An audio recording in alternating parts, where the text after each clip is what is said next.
If you are wondering if a Motorola Moto G87 has Android Auto, then the answer is yes, it does. And if you want to set up your phone and use it with your car, then first of all, we need to open the settings.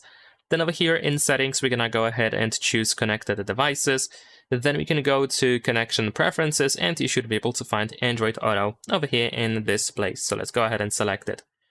And once you have it selected, you can go to connect a vehicle, and then here we have an instruction that tells us to use a USB cable to connect our phone to our car with it. But if your car supports wireless connections, then you can choose connect using wireless Android Auto over here. Then we have additional instructions that you can follow, of course, to connect your phone. Or you can choose connect using Bluetooth over here, and then tap on pair a vehicle to jump to Bluetooth settings, where you need to choose pair new device, and then on this list of available devices, most likely you will find your car, so you can select it here and connect your phone. And that's pretty much it. Leave a like and subscribe.